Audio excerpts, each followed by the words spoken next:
Le 10h midi, Sud Radio Média, Valérie Expert, Gilles Gansman. Bonjour à toutes et à tous, une nouvelle semaine qui commence qui commence en beauté. Bon anniversaire Gilles. Oh, c'est gentil, ça me touche beaucoup. Nous sommes tous les deux béliers. Tous les deux. Adeline Tognotti, bonjour. Vous êtes quel signe, Adeline? Moi je suis poisson, je suis née le jour de la femme et je vous ai amené les croissants, Gilles, pour votre anniversaire. Oui, c'est vrai. Ça me touche beaucoup. Adeline Tognotti qui est notre invitée aujourd'hui. On est ravis et tristes, en même temps heureuse de vous avoir. Merci d'être là ce matin avec nous.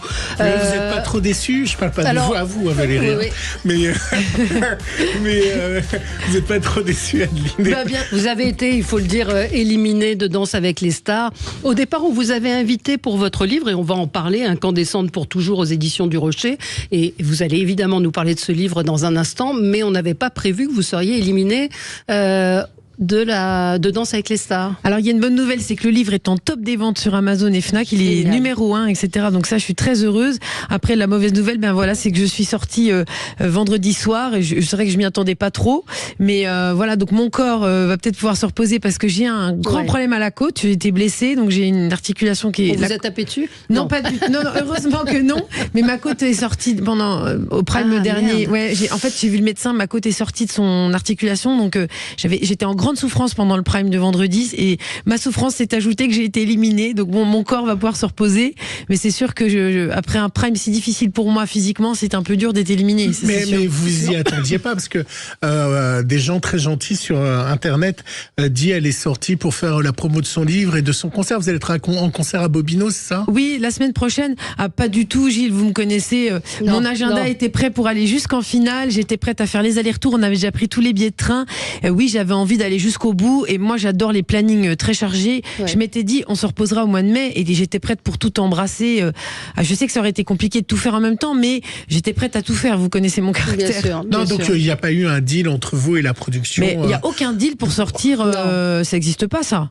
Honnêtement, moi j'étais prête à aller jusqu'au bout. D'ailleurs, moi je voulais faire le Prime 2 et TF1 nous a demandé de me mettre au Prime 1, et c'est vrai que ça m'arrangeait plus de faire le Prime 2 au départ de l'aventure, et la chaîne m'a demandé, je l'ai fait, et donc j'ai cumulé, j'ai quand même fait la Starac et Danse avec les stars en même temps. Donc voilà, non, il n'y avait aucun deal, et moi j'étais prête à tout faire. J'étais prête à vous inviter sur le Prime de Danse avec les stars et à Bobino la même semaine. Voilà, c'est pas du tout mon caractère de vouloir programmer un truc comme ça ou de... On va reparler de cette élimination, parce qu'il y a quand même des questions. Mais vous nous faites pas un malaise ce matin. Autour du malaise Inès Reg, vous avez des nouvelles? Comment va Inès Reg? Vous avez des infos? J'ai pas de nouvelles, moi, parce que comme j'ai été éliminée, j'ai pas été à l'entraînement, donc j'ai pas vraiment d'infos. Mais en tout cas, elle s'entraîne ce matin ou pas? Franchement, je ne sais pas, mais en tout cas, j'espère. Faites un SMS. Hein. J'espère que j'ai même pas mon portable, là, il est là-bas. Il faudrait que je me relève, mais en tout cas, j'espère qu'elle va mieux, parce que si c'est un problème de santé, la santé, c'est ce qu'on a de plus précieux, donc il faut faire attention. Je sens de l'ironie. Non. Gilles, arrêtez. Il est taquin. Mais c'est un taquin. On va passer. C'est le jour de son anniversaire, donc il est encore plus taquin. Absolument. On va tout lui passer. Gilles, le zapping. Sud Radio Média, l'instant zapping. Hier, Valérie, cela faisait 6 mois qu'un massacre avait eu lieu en Israël avec une prise d'otages. 6 mois plus tard, la politique de Benjamin Netanyahou est de plus en plus contestée sur place, comme l'a constaté, je savais que c'est très compliqué à faire, comme l'a constaté les équipes de quotidien. Netanyahou qui est de plus en plus contesté dans son pays, en Israël, où les manifestations anti-gouvernementales se multiplient, à Tel Aviv et même à Jérusalem, une première depuis 6 mois. La tension est montée d'un cran.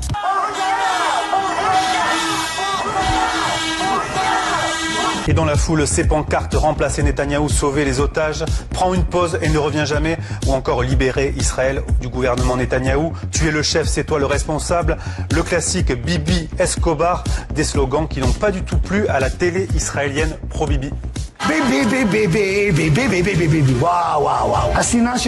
Et le Premier ministre israélien a dû une nouvelle fois réagir pour calmer la rue. Tous ceux qui disent que je ne fais pas tout ce que je peux pour amener les otages ont tort. Et à ceux qui appellent à des élections maintenant en pleine guerre, il faut savoir que de nouvelles élections ne feraient que paralyser les négociations pour la libération de nos otages. Et le premier qui en bénéficierait, c'est le Hamas. À noter, Valérie, que demain nous recevrons Franck Meloul. Franck Meloul, c'est le patron de, alors on dit I24, mais c'est I24 News.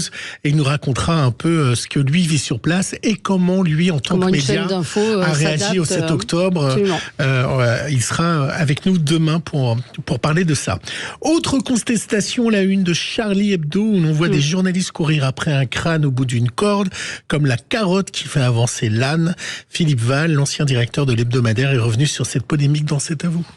Charlie Hebdo, dès sa naissance, a ri avec la mort. C'est ça, c'est un rire tragique. C'est pas un rire, c'est un rire philosophique.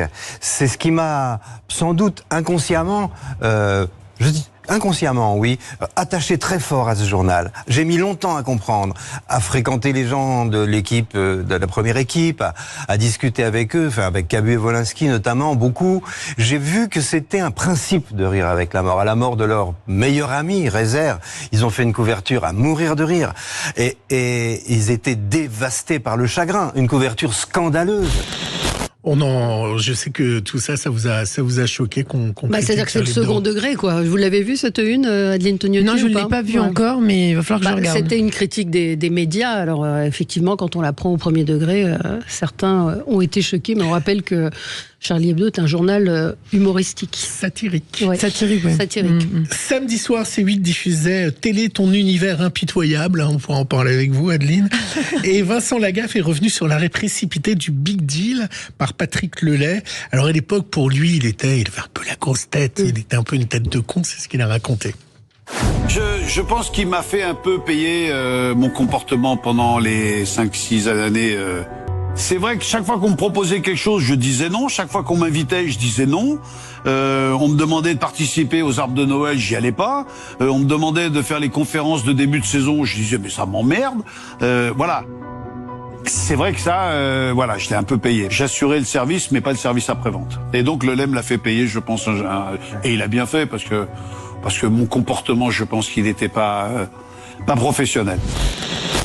Est-ce que vous vous sentez dans une chaîne puissante? Est-ce que TF1 est quand même très présent, malgré qu'il y ait les deux choses que vous avez faites, la Starac et Danser avec les stars, c'est des boîtes de production. Mais est-ce que TF1 est très présent? Je pense que comme chaque chaîne qui est le diffuseur, je pense que toutes les réunions, évidemment, je pense par exemple, je sais pas pour la Starac, je sais que pour le choix des profs, par exemple, la chaîne elle a son mot à dire. Et bon, je trouve ça normal parce qu'on véhicule l'image de la chaîne et la chaîne a des attentes. Donc moi, je trouve ça un peu normal. Vous avez envie de rempiler? Pour la Starac? Ouais. Pour Danser avec les stars? Pour la Starac. Pour la Starac. Évidemment, oui, c'est quand même. Moi, je trouve que c'est une fierté cette émission. Ouais. La Starac, vous trouvez pas? Ouais. De la Puis elle a changé votre bienveillance. destin. Et ça a changé mon destin, j'en suis très reconnaissante. Je savais pas, moi, qu'en faisant une petite émission sur Prodige où j'allais faire gagner un enfant, j'allais être prof de la Starac.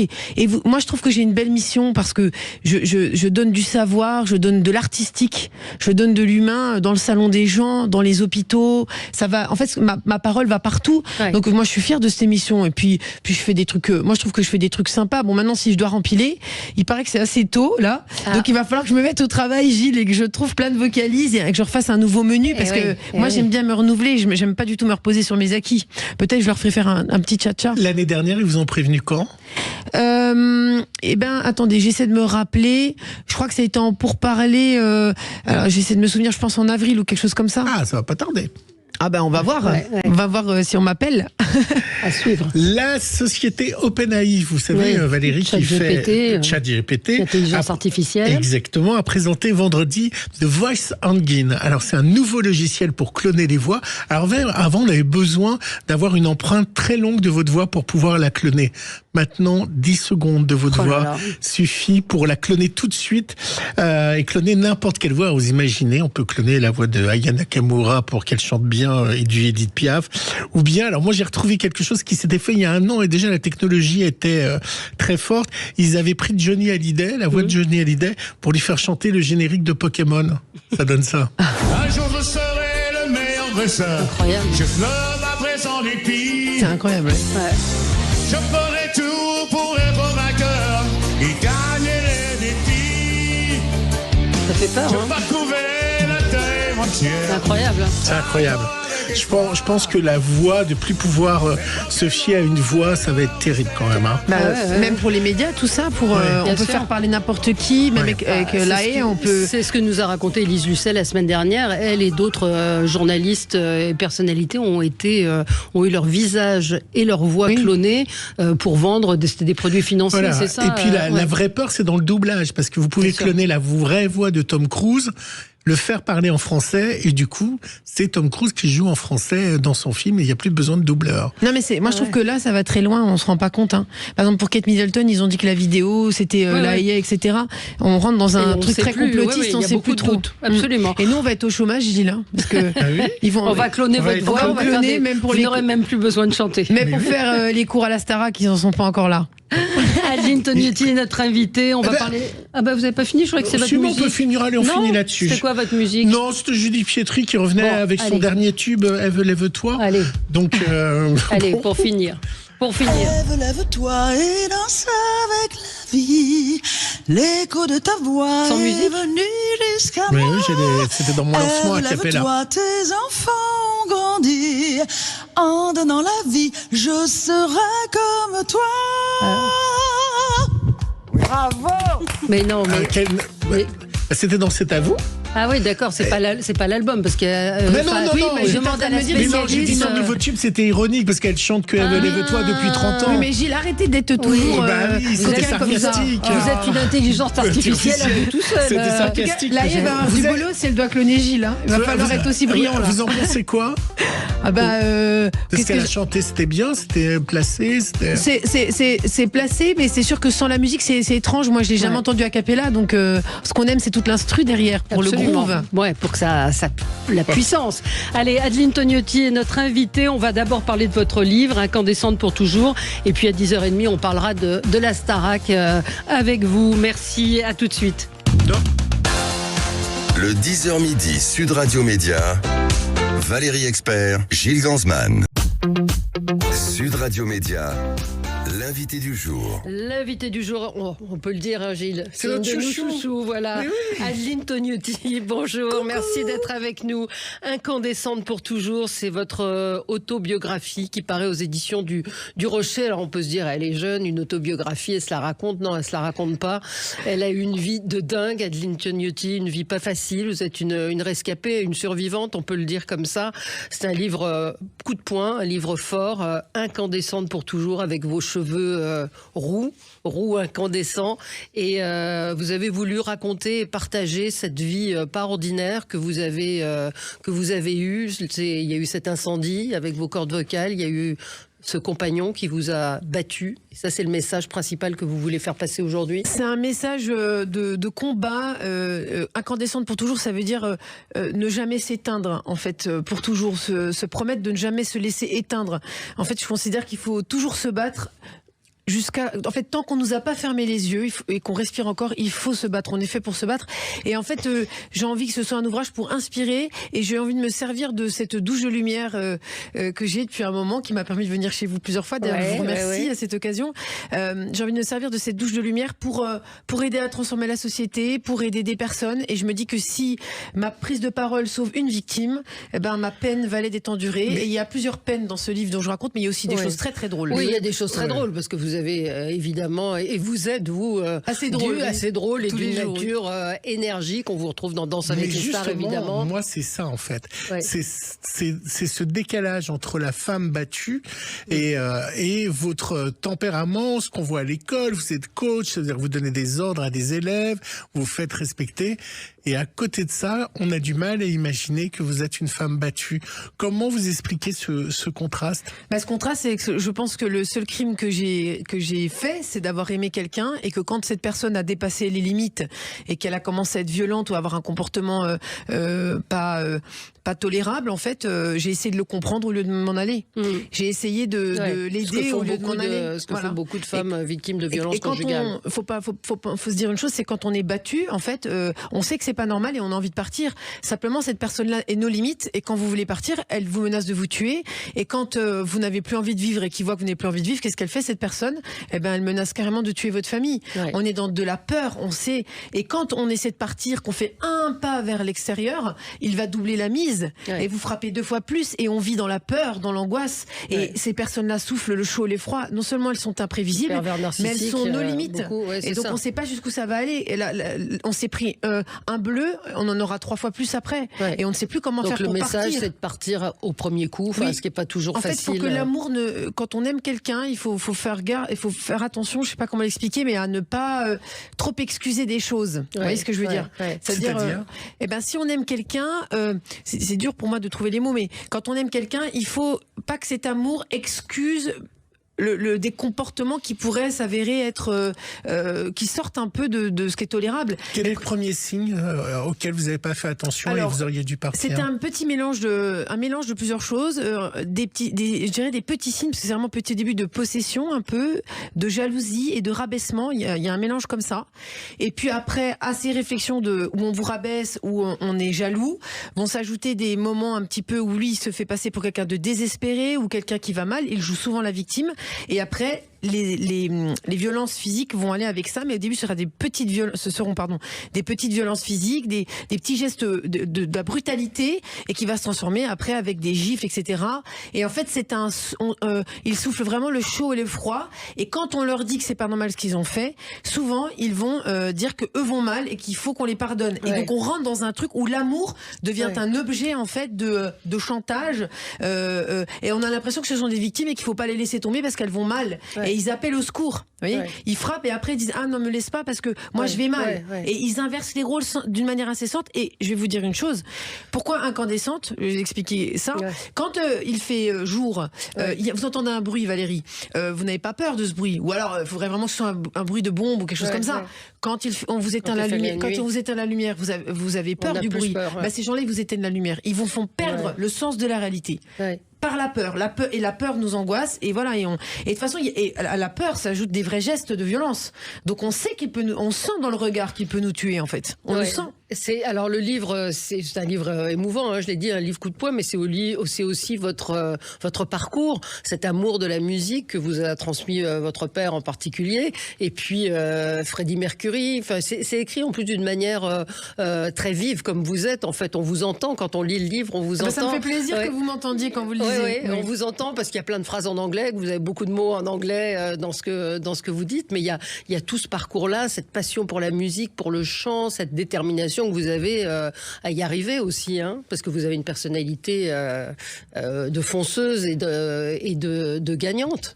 En tout cas, j'essaie de tirer les choses vers le haut, même les passages les plus dramatiques. J'essaie de les écrire avec un peu comme un film. J'essaie de mettre des odeurs, j'essaie de mettre des descriptions pour que les gens se mettent dedans, comme dans une immersion, comme dans un film. Et chaque chapitre, c'est des choses avec des énergies différentes, etc. Et il y a plein de combats qu'on voit dans le livre. Il y a plein de sujets que je traite. Sur la chanson, c'est-à-dire qu'au départ, vous vous dites c'est pas un métier pour moi. C'est oui, moi je suis la fille du facteur. Oui, c'est ça. Donc, alors comment on imagine que la fille du facteur du village, qui est d'une famille d'immigrés, atterrit à la Starac et devant vous aujourd'hui pour parler. C'est quand même un drôle de destin. Quand vous aviez 12 ans, vous dites, jusque-là, je chantais dans ma chambre. J'avais chanté une seule fois a cappella en colonie de vacances, du Céline Dion. Du Céline Dion, voilà. Et puis vous dites, c'est pas pour moi. Et puis en fait, si. Vous allez décider que c'est pour vous. C'est comme quoi la détermination, elle vous ouvre bien des portes. Et moi, j'ai toujours continué de me battre à chaque instant. Il n'y a pas un cours de chant que j'ai donné d'une manière médiocre. J'ai toujours tout donné, puis ça m'a amené là aujourd'hui. Et je pense que vraiment ma notoriété, elle sert à exprimer des choses. Là, je me suis saisie du problème des violences domestiques, violences conjugales. Je parle aussi à travers un personnage de mon livre, Charlotte, qui est l'avant-dernier chapitre du livre du problème du viol, de l'inceste, etc. Et tant que je serai à la radio, à la télé, etc., je me saisirai de problèmes de société parce que j'ai envie d'aider, en fait. D'aider. Et vous avez déjà reçu des messages, parce que c'est vrai que l'émission chez Faustine Bollard vous étiez en larmes et c'était extrêmement émouvant. Il y avait beaucoup de femmes battues sur le plateau. Vous avez reçu des réactions. Je reçois toujours. Et à chaque fois, je renvoie vers des associations. J'essaie de répondre à tout le monde. Je reçois aussi pour les problèmes de cordes vocales. Je reçois des témoignages. Je sais qu'il y a des femmes qui sont partie grâce à mon témoignage. En tout cas, c'est ce qu'elles me disent dans les messages. Oui, que je suis un élément déclencheur, etc. Et qu'elles ont hâte d'avoir, pour celles qui n'ont pas encore le livre, en tout cas, et ceux qui l'ont déjà eu, voilà, ils disent que le récit les aide. Voilà, parce que je parle d'une manière. J'essaie d'être très concrète. Oui, dans vous le êtes livre. concrète, proche des gens, et puis tout le monde peut se reconnaître dans votre histoire sur effectivement un compagnon qui est complètement pervers et tordu. Vous pensez qu'il l'a lu? Je sais pas. Vous avez envie qu'il le lise? Oh, pas du tout. Je fais pas ça pour lui. Hein. Lui, j'essaie de l'oublier. Non, on a toujours peur quand on prend la parole en public. Faut le dire. Hein, même moi, on a toujours peur qu'il nous arrive quelque chose. Il y a une peur qui subsiste en fait, une menace qui reste comme ça. Vous avez peur qu'ils viennent vous casser la gueule, enfin pour parler clairement? Oui, on a peur de se faire tuer. Ouais. Il y a toujours une peur comme ça. Moi, j'ai peur qu'il attente à ma vie. Après, ça fait plusieurs fois que j'en parle, donc j'espère que ça, il est pas et que oui, voilà. Et puis ça vous protège aussi d'une certaine manière. Ça veut dire qu'une femme battue, sa peur ne la quitte jamais, en fait. Oui. Je suis très franche avec vous, oui. Il y a une peur de ça. En fait, on sait qu'ils sont nos limites. Et vous savez, dans une société, quand quelqu'un est nos limites, ça nous pose des problèmes. En fait, la société ne sait pas gérer les gens nos limites. Bien sûr. Ça donne des attentats, ça donne des meurtres, ça donne des choses horribles. Quand quelqu'un n'a pas de limites, et surtout qu'il n'a pas peur d'enlever la vie, on ne sait pas comment réagir à ça. Et alors, comment on se reconnecte avec l'amour et un autre homme? Oui, c'est ça. Moi, j'ai la musique qui m'aide beaucoup. Ouais. C'est votre homme, la musique? Ah, la musique, je crois que c'est mon homme ou ma femme jusqu'à la fin de mes jours. Hein. Ouais. Mais non, je me reconnais en assumant déjà, pas l'assumer, mais je sais que j'ai ce truc qui m'a traumatisé, mais comme tout traumatisme, on était traumatisé, j'apprends à vivre avec et je le verbalise, j'observe quel comportement ça modifie chez moi, mais j'aime la vie et puis là, je suis très heureuse. Là, on peut pas dire. Là, vous avez quand même. Moi, je suis très heureuse. Là, je suis boulimique de boulot. Et puis si l'amour revient, ce sera avec. J'ai eu d'autres relations depuis cet épisode. J'ai décidé d'en parler parce que cette petite Charlotte qui est dans mon livre m'a dit Adeline, tu m'as aidée à être apaisée avant de mourir parce qu'elle est morte d'un cancer puis elle était violée par son père, etc. Elle m'a fait jurer de faire un livre et d'en parler. C'est chose faite. Je suis une femme d'engagement et de parole et donc j'ai tenu ma promesse et donc j'évoque ça dans mon livre. Mais voilà, je serai toujours une femme de combat moi. Je sais pas ce que je ferai dans 10 ans, mais je pourrais tout à fait m'engager auprès d'une organisation internationale. Et je sais d'ailleurs que mon clip Vivre, qui traite des violences conjugales, est arrivé aux plus hautes instances politiques. Voilà, ça je le sais. Je sais pas ce que ça va donner en tout cas, mais je sais que ça a parlé à beaucoup de monde, ça a été résonné dans le monde. On a eu des prix internationaux, etc. Donc voilà, je serai une femme d'engagement et je me saisirai d'autres sujets, ça c'est sûr. Ouais, parce que vous étiez, il y a un autre épisode important dans votre vie. Vous étiez destinée à devenir chanteuse d'opéra, et puis il y a cet incendie qui vous brûle les cordes vocales. On vous dit tu ne pourras plus jamais chanter. Ça a été très dur. Le désert médical, l'errance médicale. La façon dont on vous dit les choses aussi. Enfin, tout ça est assez c'était terrible. Un drame pour moi. Donc, non seulement je perds ma voix, mais en plus je me trouve en précarité. C'est ça. Vous tombez. C'est ça. Ça parle de la précarité, de la mise de côté de la société. RSA, quand même. Vous voyez ce que je veux dire? Je me retrouve au RSA. C'est très humiliant. C'est très difficile. À l'époque, moi, je le vis très très mal. Que la société ne me donne plus de travail, etc. J'essaie quand même d'être caissière et on veut pas de moi en caissière parce que j'ai pas assez de voix pour parler. Je me retrouve quand même à vouloir essayer d'être attachée parlementaire et je me retrouve avec un député qui a des gestes totalement déplacés et des paroles très déplacées. Ça, j'en parle dans le livre. Donc, du coup, c'est votre compagnon qui va lui mettre un coup de poing. Non, il va mettre un coup de poing. Je crois qu'il avait été voir le député. Non, c'est moi, il va me frapper quand je vais lui confier que le député veut que je sois sa soumise et il va me remettre une gifle en me disant c'est toi qui l'as dragué. Voilà. Donc en fait, je bascule dans plus de voix, anorexie, chute sociale et puis violence conjugale. En fait, ce que je raconte dans ce livre, c'est comment on peut descendre complètement. Comment la chute sociale, comment ça. Vous avez vraiment vécu tout ça. J'étais à deux doigts d'être à la rue, quoi. Je veux dire. Et vous avez pensé au suicide, vous le racontez. J'ai essayé de me suicider. Voilà. Donc en fait, ça peut être l'histoire de tout le monde, ce livre. Absolument. C'est pas mon histoire. Mais c'est à la fois un livre lumineux, c'est un livre qui donne de l'espoir, c'est un livre qui montre ça. Alors je pense qu'il y a des gens qui vont se dire oui, mais elle c'est elle et moi j'y arriverai pas. Mais je pense qu'au contraire c'est une leçon de vie ce que vous racontez. Pour moi c'est une inspiration. Oui, c'est ça. ça dit que tout est possible en fait. Exactement. Parce que moi, j'arrive à un stade dans ma vie où je suis très, très, très, très en précarité, etc. En précarité pour tout.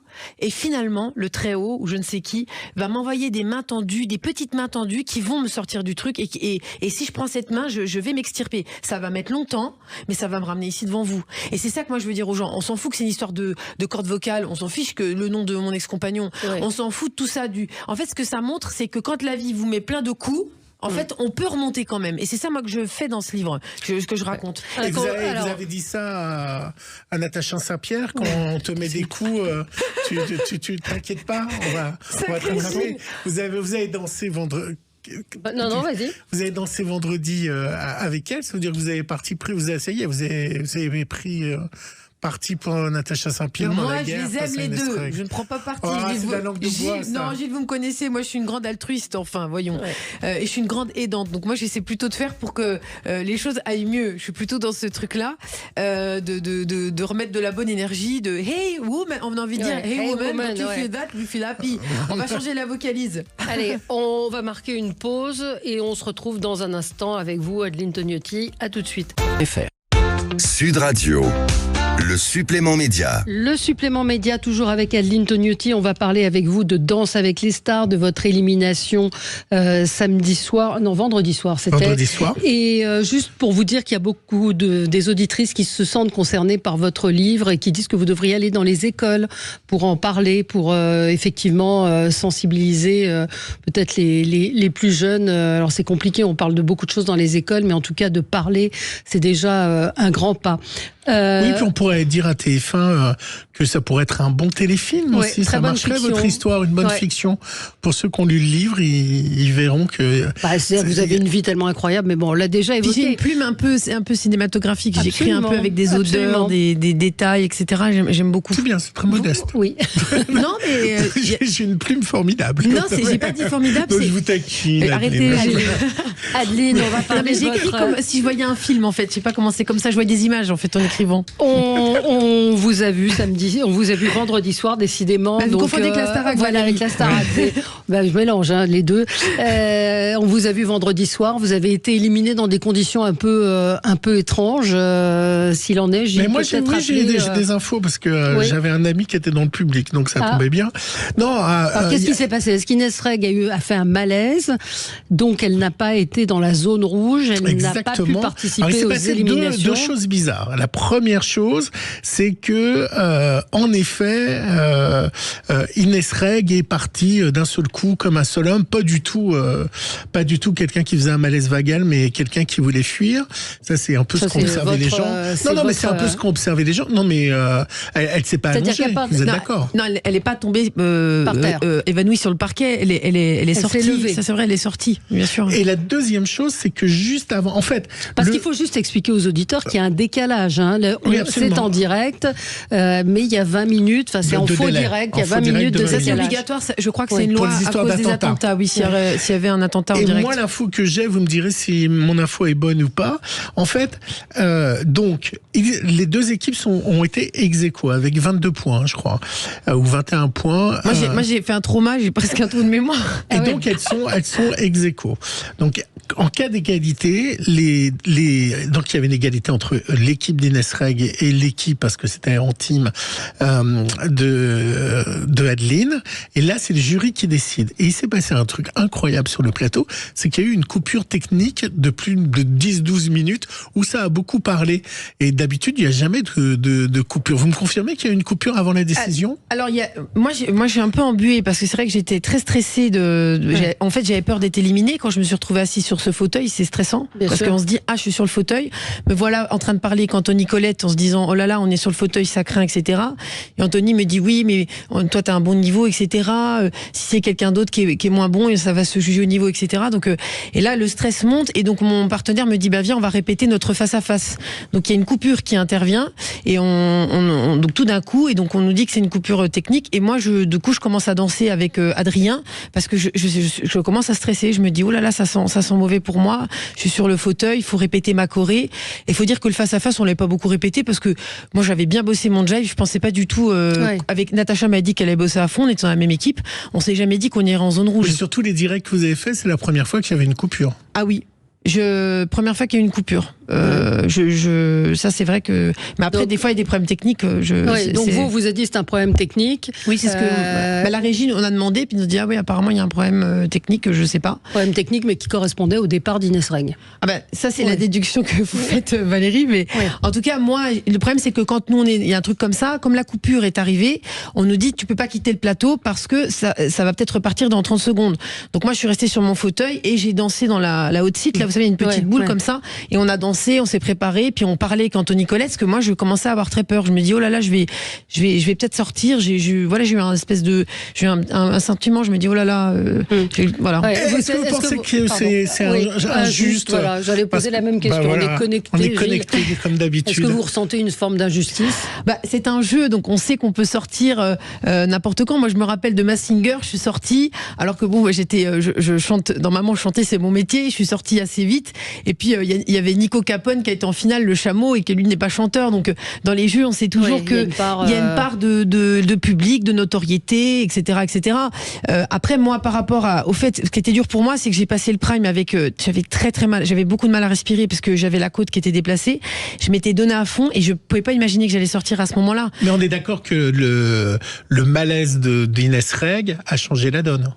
De facto, si quelqu'un est mis hors de la compétition parce qu'il a un problème, comme James Denton, quand quelqu'un est blessé ou quelqu'un est malade. Vous êtes blessé, vous venez de nous dire que vous aviez une côte blessée. Mais elle a continué, elle a pas quitté. Moi, vous me connaissez un peu. Moi, j'avais mal et je me suis dit, de toute façon, je connaissais même pas qu'il y avait une règle comme ça. Je ne sais pas ces choses-là, mais de toute façon, moi, si je suis blessée, vous me connaissez, Gilles, je vais y aller quoi qu'il en coûte, quoi qu'il advienne. Il faudrait vraiment qu'on me fasse arrêter pour que j'y aille pas. Mais c'est vrai que moi, j'avais une souffrance toute la soirée de ma côte et en fait je me suis battue pour vous imaginez le jive, le cardio, moi j'avais la côte qui était déplacée, ça me faisait très mal et en fait c'est vrai que ça a ajouté à je me dis c'est pas possible que je sorte à ce prime là. Après je sors sur une note incroyable, je veux dire j'ai dansé avec Jean-Marc Généreux. Vous pensez que sans le malaise d'Inès Reg vous seriez encore en course? Ça Dieu seul le sait, moi j'en sais rien parce que en fait de facto c'est ce qui s'est passé. La pauvre, elle a été pas bien, elle a fait un malaise et de facto je crois qu'elle du coup elle a pas été soumise au vote, etc. Et moi du coup j'ai été sur quelqu'un d'autre aurait pu être avec nous en compétition avec Natacha dans le face-à-face. Mais de facto, quand il y a un événement extérieur comme ça change le jeu, c'est sûr. Et oui, parce que Natacha est arrivée en premier des votes, donc on peut imaginer que le public a aussi pu être choqué par ce départ et prendre parti pris pour... On n'est jamais dans le secret des votes, dans les probabilités, c'est très difficile même pour les élections, tout ça, on a du mal de savoir comment les gens votent, évidemment, ça c'est sûr. Il y a des auditeurs qui disent, est-ce que ça magouille à votre avis? Est-ce qu'il y a des magouilles? Mais moi je peux pas dire qu'il y a des magouilles. Franchement, je suis très en dehors de ça. Tout ce que je sais, c'est que moi, j'ai donné mon maximum et ce que j'avais envie, c'est que le public soit fier de moi et que mes académiciens, que je leur montre le bon exemple, parce que je suis quand même la prof de chant de la Starac. Et je suis une artiste. Et donc, moi, je respecte mon public. Et c'est vrai que j'étais blessée. Moi, je vais à fond. J'ai envie qu'on soit fier de moi. J'ai envie que vous disiez, Adeline, c'est une combattante en toutes circonstances. Toutes circonstances, pardon. Oui, et puis vous n'avez pas été éliminée à cause des points. On a une auditrice qui nous dit, c'est pas plus mal. C'est une belle émission perturbée par des histoires de maternelle. Effectivement, cette histoire Inès Reg, Natacha Saint-Pierre a quand même beaucoup perturbé cette saison et en particulier ce qui s'est passé samedi soir. Moi, ce que j'ai envie que ça reste, c'est que j'ai envie que Danse avec les stars reste une émission d'art et de divertissement à l'image de ce qu'on peut faire nous à la Starac. Voilà, moi je me suis donnée à fond parce que je veux respecter le public. Voilà, c'est pas que je voulais gagner ou quoi, c'est que moi je voulais aller le plus loin et à chaque fois que je me présente devant vous, j'ai envie que vous disiez Adeline, elle a travaillé, elle respecte les codes de la danse, elle respecte les artistes, etc.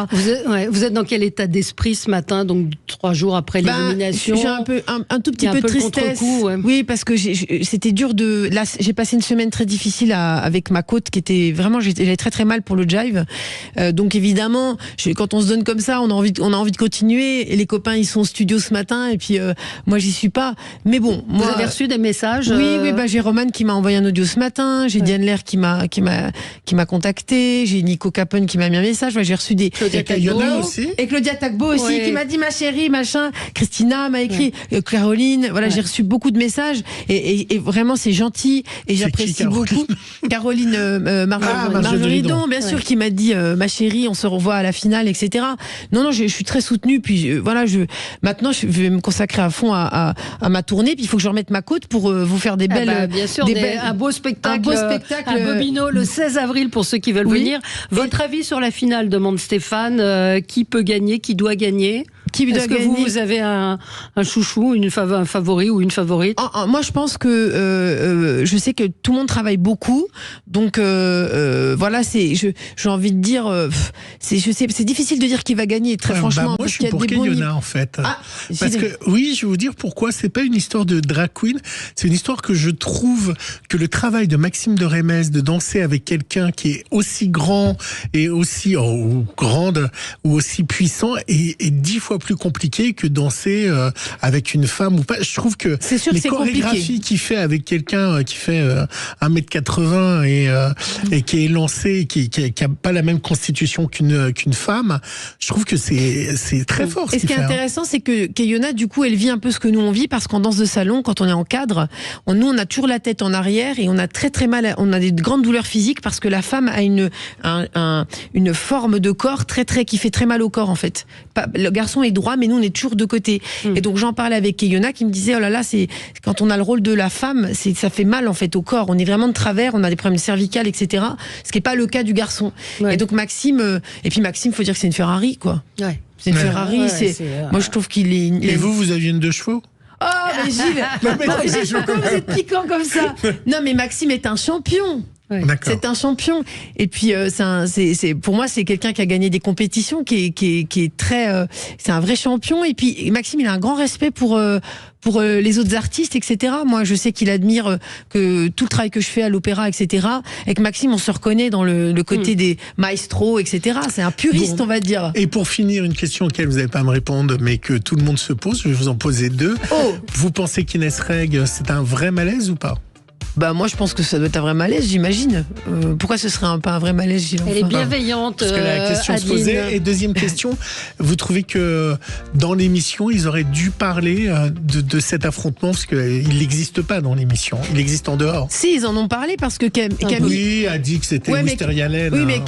C'est service minimum. Vous trouvez pas que c'est une manière élégante de dire les choses? C'est ramener les choses à quelque chose. En fait, je veux dire, il y a des guerres dans le monde, Gilles. On a Kate Middleton qui a un cancer. Donc en fait, ça c'est des histoires de comment dire, de gamine. Un peu, oui, voilà, c'est un peu pas très important au regard de tout ce que les Français vivent tous les jours et de ce que vous racontez. Ou dans ce qu'on lit dans votre livre. Oui, ou ce qu'on lit dans mon livre. Mais même vous, ce que vous nous parlez dans les infos, etc. Donc quand il en parle de ça, c'est pour désamorcer.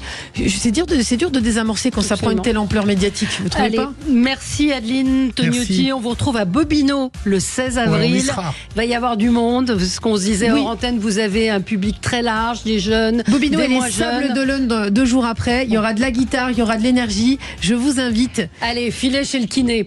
Merci beaucoup. Nous, on est team Adelino. Je crois que il faudrait des cours quotidiens. Merci à vous. On vous aime. Et puis votre livre, moi aussi, je vous aime. On le rappelle, Incandescente pour toujours aux éditions du Rocher. Livre important. Merci à vous. Tout de suite les débats. Sud Radio. Sud Radio. Parlons vrai. Parlons vrai. Parlons vrai. Parlons vrai. Parlons vrai.